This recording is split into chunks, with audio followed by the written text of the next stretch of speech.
ایک دفعہ کا ذکر ہے کہ ایک ملک پر ایک بادشاہ حکومت کرتا تھا۔ خوشحالی کے دن تھے۔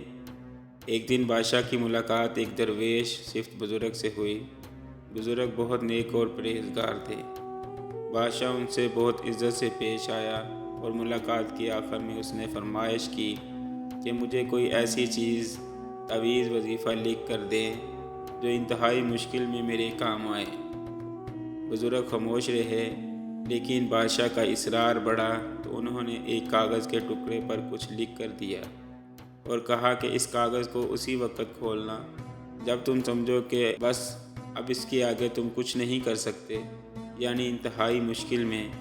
قدرت کا کرنا کچھ ایسا ہوا کہ اس ملک پر حملہ ہو گیا اور دشمن کی فوج نے بادشاہ کی حکومت کو الٹ پلٹ کر رکھ دیا۔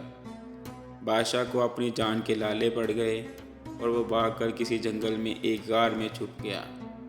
دشمن کے فوجی اس کے پیچھے تھے۔ وہ تھک کر اپنی موت کا انتظار کر رہا تھا کہ اچانک اس کے ذہن میں درویش بابا کا دیا ہوا کاغذ یاد آیا۔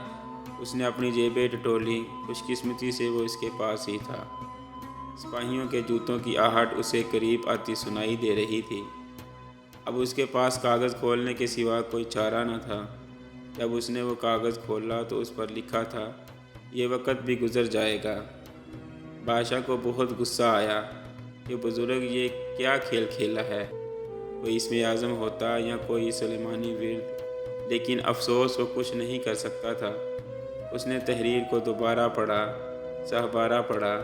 کچھ دیر تو بادشاہ سوچتا رہا، غور کرتا رہا کہ کیا کرے۔ پھر آخر اس نے اپنی تلوار اٹھائی اور سپاہیوں کا انتظار کرنے لگا۔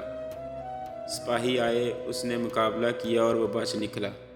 اس کے بعد ایک لمبی داستان ہے کہ وہ کسی نہ کسی طرح دوسرے ملک گیا۔ وہاں اس نے اپنی فوج کو اکٹھا کیا، اسے ہتھیاروں سے لیس کیا اور آخرکار ایک وقت آیا کہ اس نے اپنا ملک واپس لے لیا اور پھر سے اپنے تخت پر جلوہ نشین ہوا۔